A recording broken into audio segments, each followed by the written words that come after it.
अस्सलाम वालेकुम एवरीवन। इस वक्त हम पढ़ रहे हैं बिजनेस लॉ। और लास्ट क्लास में हमने क्या पढ़ा था, ये मैंने अभी आपसे सबसे पहला सवाल किया, discharge of contract according to अरहम। हमने डिस्चार्ज ऑफ कॉन्ट्रैक्ट पढ़ा था, तो इसी में था शायद, ये हमने लास्ट पढ़ा था। यही है डिस्चार्ज ऑफ कॉन्ट्रैक्ट, ये हमने लास्ट क्लास में पढ़ा था। ये ना, ये हाईलाइटेड जो था मैंने आपको बताया था कि आपने करना होगा। और आई थिंक डेथ और इनकैपेसिटी ऑफ पर्सनल, यहाँ तक हमने इसको पढ़ लिया था और यहाँ से आगे अभी हम कंटिन्यू रखते हैं। ठीक है। अच्छा, तो बात ये है कि डिस्चार्ज ऑफ कॉन्ट्रैक्ट क्या होता है। थोड़ा सा मैं इसको रिव्यू देना चाहूँगा, ताकि अगर किसी के जहन में नहीं रहा है या किसी ने उस वक्त नहीं पढ़ा था, तो थोड़ा सा उस बच्चे के भी समझ में बात आ जाए। देखिए जी, कॉन्ट्रैक्ट, डिस्चार्ज ऑफ कॉन्ट्रैक्ट समझने के लिए सबसे पहले कॉन्ट्रैक्ट का समझना ज़रूरी है कि बेसिकली कॉन्ट्रैक्ट क्या होता है। कॉन्ट्रैक्ट कहते हैं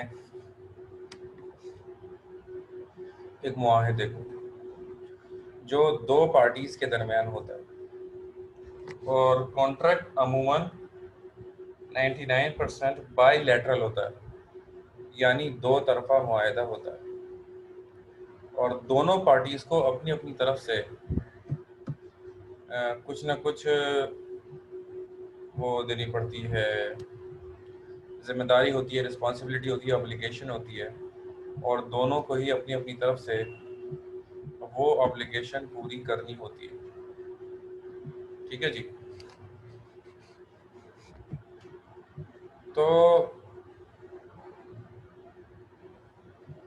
यहाँ पर रुककर एक बात मैं कहना चाहूँगा कि जो अपने नाम से नहीं है, रीनेम करके अपना नाम लिखें या चैट में जाके अपनी आइडेंटिटी को मुझे कंफर्म करें, क्योंकि इट इज़ नॉट अलाउड। बगैर नाम के जो आते हैं उनको अलाउ नहीं है, तो मैं मजबूरन मुझे आपको रिमूव करना पड़ सकता है।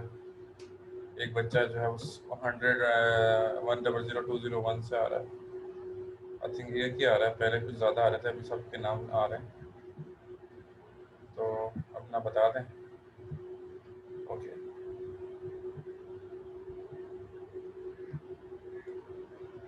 तो कॉन्ट्रैक्ट क्या होता है? दोनों पार्टीज पर जिम्मेदारी आयद हो जाती है, दैट इज व्हाट मुआहिदा या कॉन्ट्रैक्ट। अब जब दोनों पार्टीज उस पर अमल दरामद करती हैं, वो क्या होता है? That is called implementation of the contract. Contract की इम्प्लीमेंटेशन जितनी पार्टीज की कॉन्ट्रैक्ट में होती हैं सब पर लाजिम होती है। अब जब जिस बंदे पर जो जिम्मेदारी आयद हुई थी, अगर उसने अपनी वो जिम्मेदारी अदा कर दी, ठीक है जी, जिस बंदे पर जो जिम्मेदारी आयद हुई थी, अगर उसने वो अपनी जिम्मेदारी क्या कर दी जी? अस्सलाम वालेकुम सर। वालेकुम अस्सलाम। अगर उसने वो जिम्मेदारी अपनी पूरी कर दी जी, चैप्टर का नाम और चैप्टर नंबर बता दें। Discharge of contract, last class में जो क्वेश्चन चल रहा था उसी को अभी हमने कंटिन्यू किया है। ठीक है, अच्छा,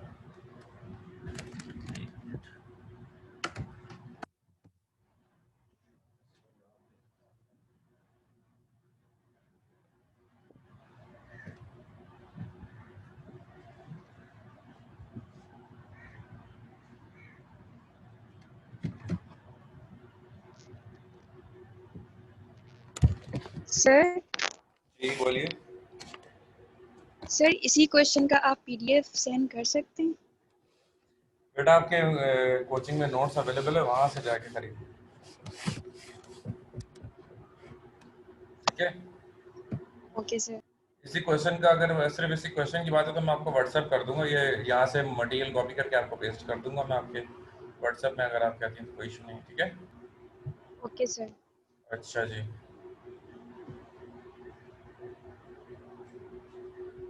अच्छा जी, तो डिस्चार्ज ऑफ कॉन्ट्रैक्ट क्या होता है? जिस जिस बंदे पर जो जो जिम्मेदारी आयद हुई है, अगर उसने वो जिम्मेदारी अदा कर दी, तो this is called discharge of contract. तो ये हम पढ़ रहे थे कि भाई, जैसे कि लास्ट हेडिंग हाईलाइटेड आपकी स्क्रीन पर आपको नजर आ रही होगी, इसमें क्या था कि अगर किसी शख्स ने कोई मुआहदा किया था और अगर उसकी डेथ हो जाती है तो वो उस मुआहदे से मुबर्रा हो जाएगा, यानी कि उस मुआहदे से उसकी जान छूट जाएगी। ठीक है ना? अच्छा जी, आगे चलते हैं।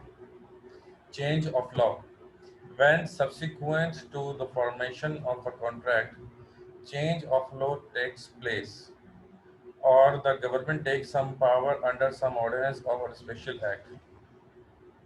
डिस्चार्ज ऑफ कॉन्ट्रैक्ट क्या हो जाएगा? मैं चेंज ऑफ लॉ के जरिए आप खत्म हो सकता है, आपकी कॉन्ट्रैक्ट खत्म हो सकता है। किस तरह? कि जब वो मुआहदा किया गया था, जब वो मुआहदा हो सकता था, लेकिन उसके बाद वो मुआहदा नहीं हो सकता था।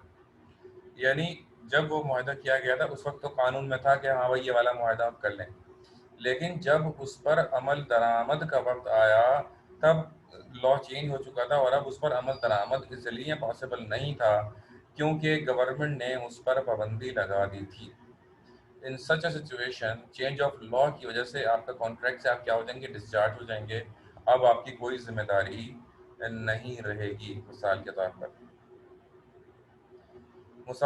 तौर पर कि भाई आपने किसी से मुआहदा कर लिया, ठीक है जी, आप मुझे रोज़ाना बाइक पर पिक करेंगे और मुझे आपने सदर में फला मकाम पर छोड़ देना है।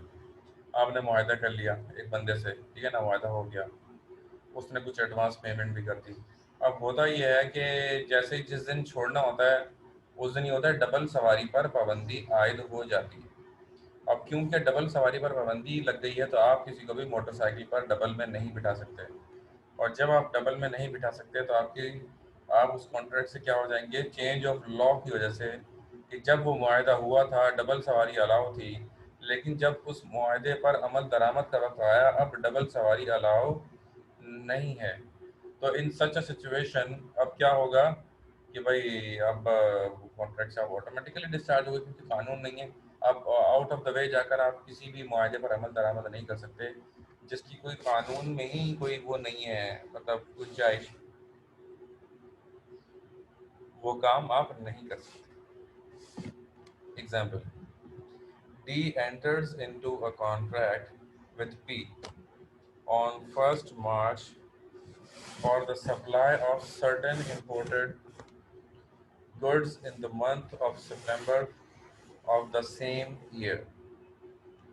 In June, by an act of parliament, the import of such goods is banned. The contract is discharged। यानी कि वही बात इंपोर्ट के ऊपर आ गई। इंपोर्ट एक्सपोर्ट में भी ऐसा होता है कि 6 महीने कोई चीज़ इंपोर्ट अलाउ होती है, 6 महीने बाद हो जाती है। तो आपने जब मुआहदा किया, जब अलाउ था, जब आपकी अमल दरामद का वक्त आया इंपोर्ट का तो बंद हो गया, तो आपकी जिम्मेदारी भी क्या हो जाएगी? खत्म हो जाएगी। Now the next heading and very interesting heading. नहीं बेटा, कोई भी एग्जाम्पल नहीं लिखनी है Rabia. Outbreak of war. Outbreak of war क्या होता है? यानी कि जंग हो जाना। किसी भी मुल्क की अगर जंग हो जाए तो सारे मुआहदे खत्म हो जाते हैं।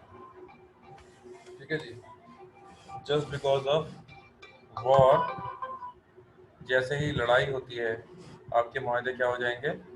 खत्म हो जाएंगे। A contract entered into with an alien enemy during war is unlawful and therefore impossible to perform। भाई आपकी किसी मुल्क से जंग चल रही है और आपने उसी मुल्क के किसी बाशिंदे से अगर आपने कोई मुआहिदा कर लिया, ठीक है, तो इस मुआहिदे की कोई वैल्यू नहीं। अच्छा जी,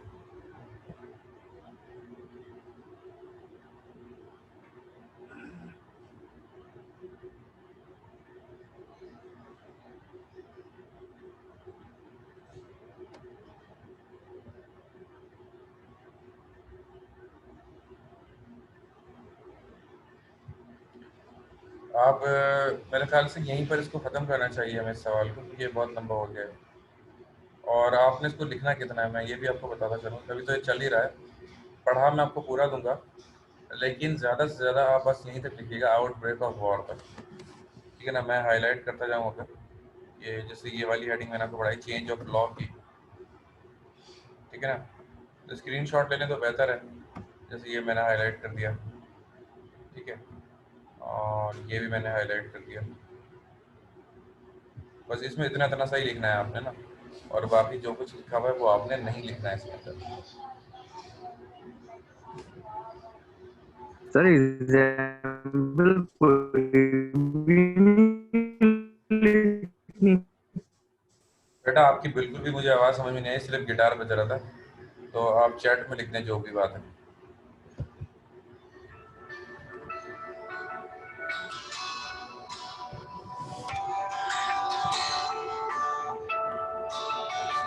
कॉल आ रही है रिकॉर्डिंग। नहीं सर, अभी अच्छा मेरी अभी कॉल बंद हुआ आई। है रिकॉर्डिंग। चलें ओके ओके। अच्छा सही।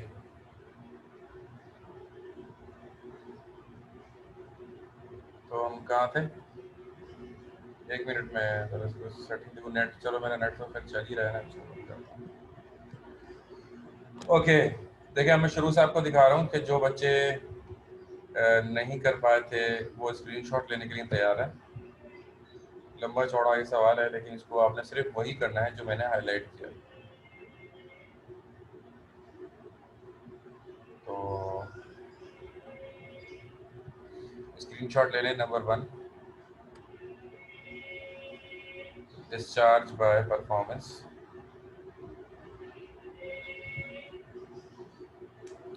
कोई भी एग्जाम्पल नहीं लिखनी है मुनीब बेटा, कोई एग्जाम्पल नहीं लिखनी है, क्योंकि वैसे ही कितना बड़ा सवाल हो रहा है। असल में हमने उतना ही बड़ा जवाब देना होता है जितना सवाल हो, जितने उसके नंबर हो। तो नंबर कम होते हैं इसमें, क्योंकि 6 यानी कि ओवरऑल 12 सवाल करने होते हैं, उसी हिसाब से आपको लेंथ भी रखनी होती है। लंबे से लंबा सवाल 3 पेजेस, जो आपकी आंसर शीट के 3 पेजेस होते हैं, उससे बड़ा जवाब आप नहीं लिख सकते, क्योंकि इससे ज़्यादा आपको नंबर भी नहीं मिलने वाले होते। ठीक है ना। नंबर 2 स्क्रीनशॉट ले लें।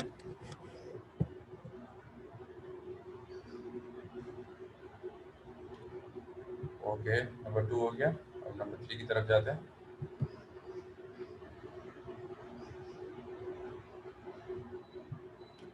Number 3,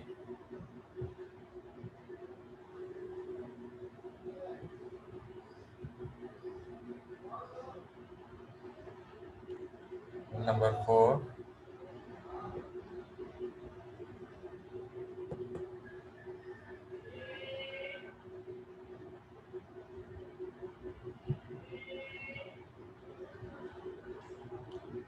number 5,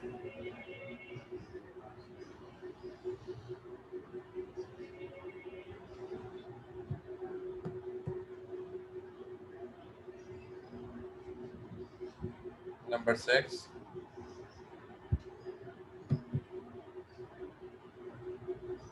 and number 7।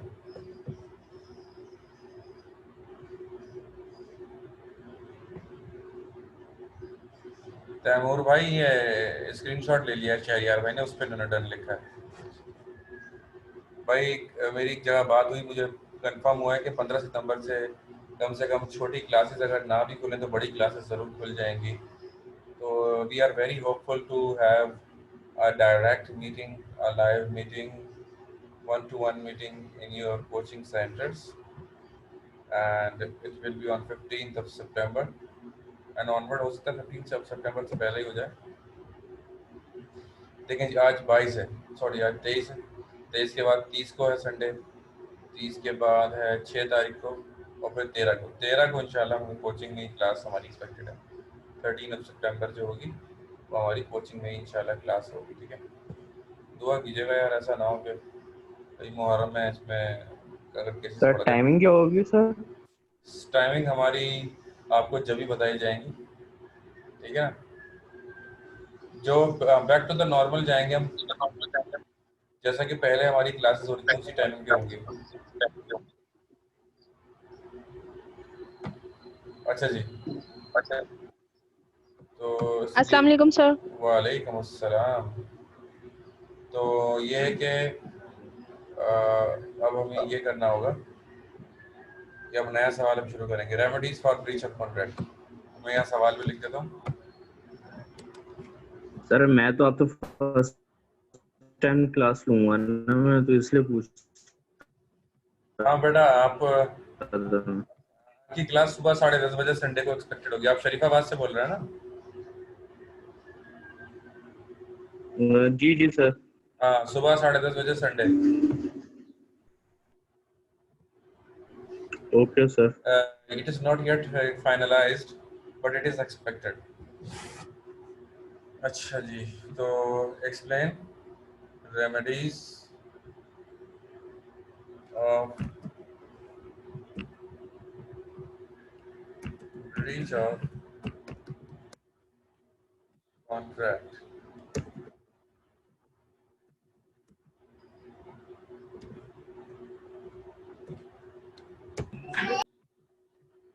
Explain remedies for breach of contract.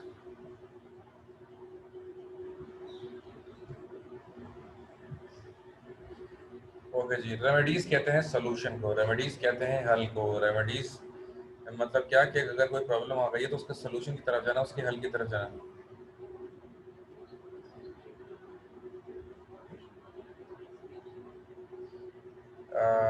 Rifat, आपने सवाल किया वी में हैव ऑनलाइन क्लासेस वेल।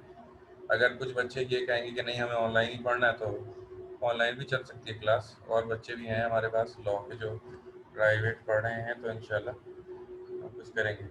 इसके अलावा रिफत, आप आई थिंक गुलिस्तान जौहर से हैं, तो मैं गुलिस्तान जौहर में पढ़ाता हूँ, तो कोई इशू वाली बात नहीं, ठीक है। अच्छा जी, rescission of contract when a party commits breach of contract, यानी जब एक पार्टी मुआहदा क्या करती थी, तोड़ देती है। The other party may treat the contract as rescinded and is absolved of his obligations under the contract. When a party treats the contract as rescinded, she must restore any benefit received. She must restore any benefit received by him under the contract. ठीक है जी। तो इसका मतलब क्या है कि अगर आपने कोई मुआहदा किया है, ठीक है जी, अगर आपने कोई मुआहदा किया है और आप उससे क्या हो रहे हैं, अब विथड्रॉ हो रहे हैं, आप उस मुआहदे को ख़त्म कर रहे हैं। रिस्काइंडेड मतलब देखा भी आपने वर्ड में कितनी आसानी होती है। सिनोनियम में आप जाके देखेंगे, सारे आपको इससे रिलेटेड जो है मिल जाएंगे। Withdrew, withdrawn, annulled, cancelled, cancelled, revealed, overturn, quashed, इन सब का मतलब क्या है कि इस मुआहदे को ख़त्म कर देना। तो he must restore any benefit, अगर आप कोई मुआहदे से ख़त्म करें तो भाई आपने जो उससे बेनिफिट लिया वो भी तो आप ख़त्म करें ना। अगर आपने पैसे ले लिए थे तो भैया वो पैसे आप क्या करते हैं, वो पैसे आप वापस कर दें, क्योंकि जब आप वो जो जिम्मेदारी आपने ली थी, अगर आप वो जिम्मेदारी अदा नहीं कर रहे हैं तो उन पैसों पर भी आपका कोई हक बनता नहीं है।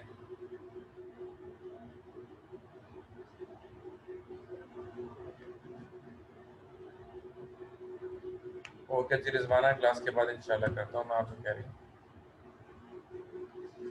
तो इसको हम कहाँ तक करेंगे? This is first heading.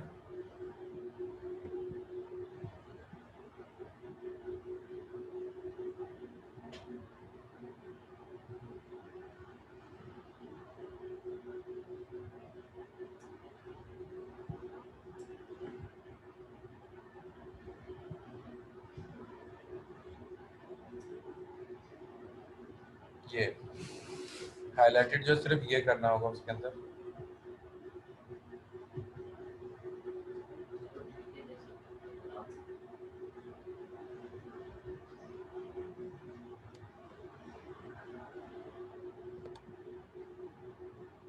और ये एग्जांपल करनी है।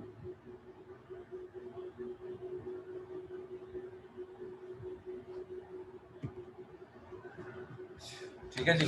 तो पहले रिसिशन ऑफ कॉन्ट्रैक्ट रेमेडीज क्या है कि जो बेनिफिट लिया वो वापस कर दो, ठीक है ना। तो यहाँ पर बात खत्म हो सकती है, लेकिन जब कभी कभी बात सिर्फ जो बेनिफिट्स लिए वही वापस करने पर बात खत्म नहीं होती, बल्कि क्या होता है, सूट फॉर डैमेजेस भी होता है। सूट किसे कहते हैं? सूट को उर्दू में कहते हैं मुकदमा। सूट को उर्दू में क्या कहते हैं जी? मुकदमा।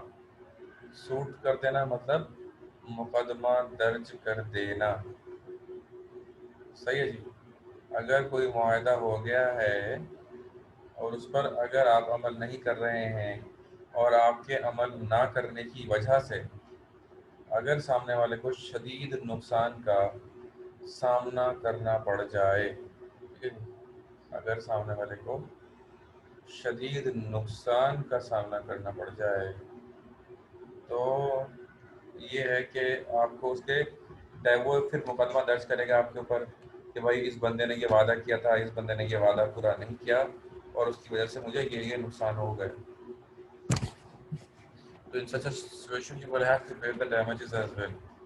तो वो जिन जिन डैमेजेस की के हवाले से मुकदमा करेगा, फिर अदालत उसे सुनेगी, अदालत देखेगी कि कौन कौन सी जो डैमेजेस हैं वो जस्टिफाई हो रहे हैं और फिर अदालत आपको कहेगी कि भाई जी वेलकम बैक। आई थिंक कोई कनेक्टिविटी में इशू आ गया था।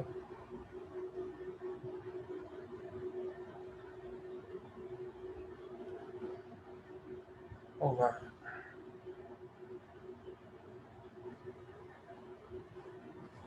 ठीक है जी। Ordinary damages are naturally and directly arises on account of unusual circumstances.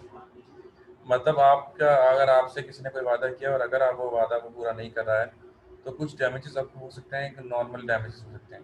यानी कि सब कोई भी चीज़ अगर है जैसा कि आप सोचते हैं, जैसा कि आप प्लान करते हैं, कोई भी चीज़ अगर आउट ऑफ द वे चली जाती है, अगर वही एज पर प्लान अगर नहीं होती है तो फिर उसके फिर इम्पैक्ट ज़रूर आने होते हैं। No compensation can be claimed for any indirect loss और damage due to breach of contract. कोई भी कॉम्पनसेशन क्लेम नहीं किया जा सकता किसी भी इनडायरेक्ट लॉस का या डैमेज का जो कि किसी के मुआहदा तोड़ने की वजह से होता है। ठीक है जी।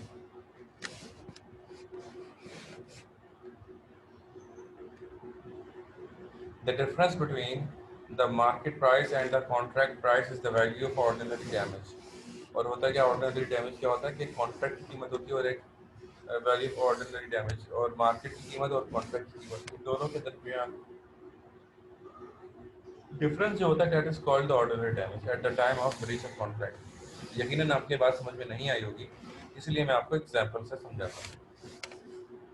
मिसाल के तौर पर मैंने अपना एक मोबाइल है मेरा, जो मैंने मोबाइल बेचने का मुआहदा किया।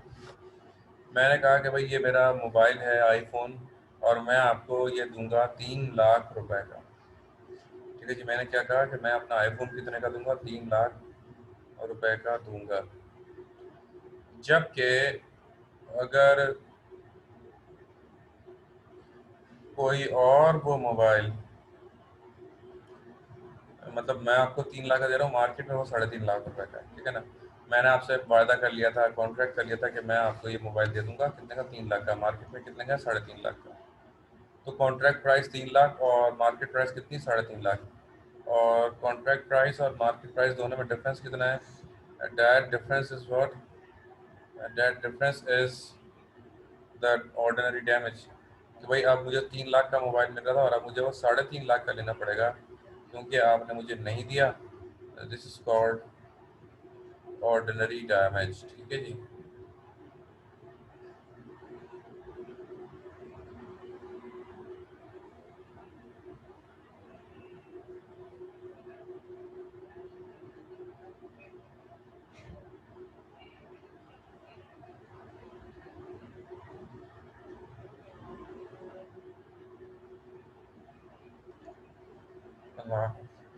Next, special damage.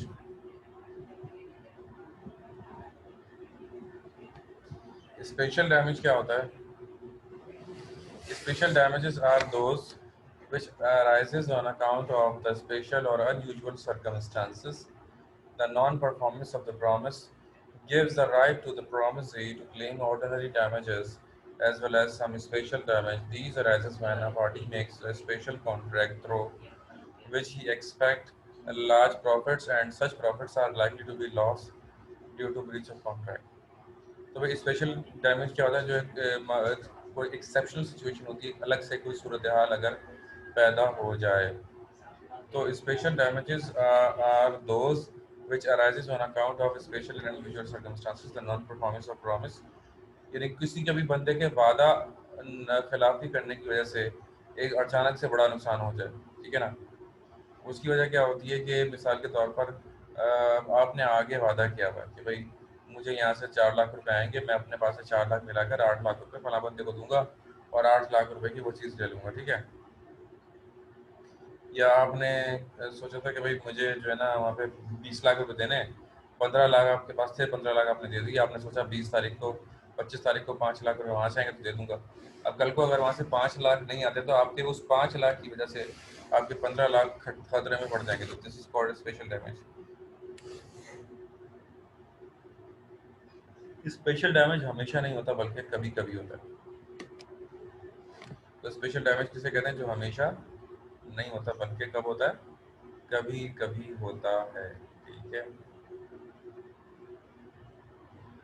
अच्छा जी,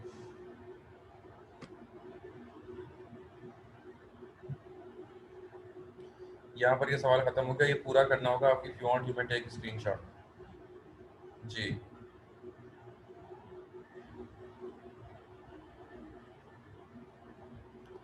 स्क्रीनशॉट ले लें, शाबाश, जल्दी से।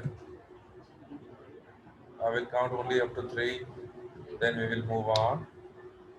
1, 2 and 3।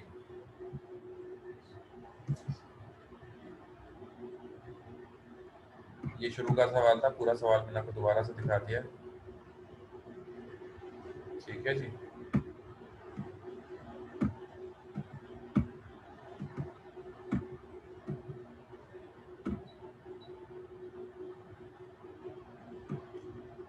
अगला सवाल अब करेंगे अगले हैंडआउट से।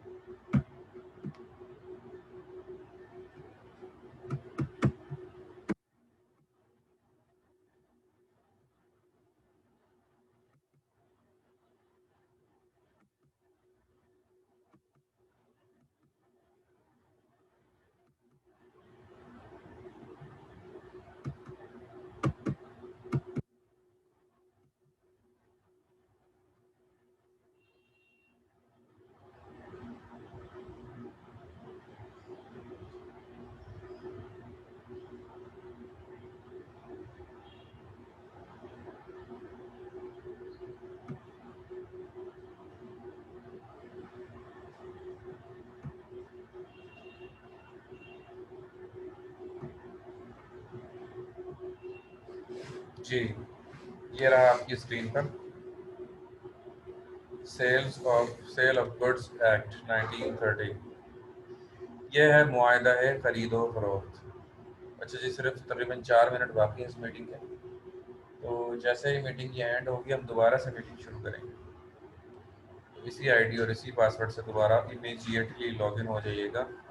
विदाउट एनी इंटरवल हम अपनी बात को कंटिन्यू रखेंगे, सही है। A contract of sale of goods is defined in Section 4, subsection 1 of the Sale of Goods Act as a contract whereby the seller transfers or agrees to transfer the property in goods to the buyer for a price. In other words, a contract to transfer the ownership of goods from the seller to the buyer for some price is known as contract of sale। बहुत ही आसान definition इसमें लिखी हुई है। I hope कि आपको समझ में आ गई होगी। अगर नहीं आई है तो अभी आपको समझ में आ जाएगी, क्योंकि मैं इसको उर्दू में भी एक्सप्लेन कर रहा हूँ, ठीक है। तो क्या होता है बेसिकली, कोई भी चीज़ खरीदना पैसे की खास कीमत पर, वो सेल कहलाता है। ये लिखा हुआ होगा, अगर आप कोई भी चीज़ खरीद रहे हैं किसी खास कीमत पर तो वो सेल का मुआहदा है, मुआहदा फरोख्तगी है, ठीक है जी। If you are selling something, अगर आप कोई चीज़ बेच रहे हैं किसी खास कीमत पर तो वो क्या है? वो मुआहदा है फरोख्त कहलाता है। That is the contract of sale। सही है जी।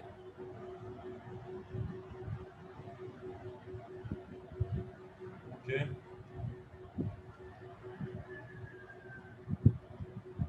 इसेंशियल्स। इसेंशियल्स किसे कहता था? इसेंशियल्स कहता था लवाजमात को, वो वो तमाम चीज़ें जो किसी भी कॉन्ट्रैक्ट के अंदर होना लाजमी, तो उन्हें एसेंशियल्स कहा जाता है। एसेंशियल्स ऑफ कॉन्ट्रैक्ट में पहला क्या है? कॉन्ट्रैक्ट का होना ज़रूरी है। The void contract means an agreement enforceable by law. कोई भी एग्रीमेंट जो कि इन्फोर्सिबल बाय लॉ होता है, ठीक है। The void contract means an agreement enforceable by law. तो मुआहदे का क्या मतलब है कि कोई भी ऐसा मुआहदा, कोई भी एग्रीमेंट का मतलब ऐसा मुआहदा जिस पर अमल दरामद ना हो, तो हम उसके हवाले से अदालत रुजू कर सकते हैं, अदालत जा सकते हैं। ठीक है। All the essentials of a valid contract, like capacity of parties, free consent, legality of object, etc., should also be present in contract of sale. It may be oral or in writing. ये oral भी हो सकता है और in writing भी हो सकता है। ठीक है जी। तो भी मुआहदा ओरल भी हो सकता है और रिटन में भी हो सकता है। अब बहुत सारे सेल के मुआहदे ओरल ही होते हैं और बहुत सारे सेल के मुआहदे जो होते हैं वो रिटन भी होते हैं। जब कोई अमाउंट जो है वो बड़ा होता है, ठीक है ना, अगर कोई भी मुआहदा हो रहा है और अमाउंट बड़ा है, तो बड़े अमाउंट होने की वजह से जो है वो रिटन एग्रीमेंट होता है।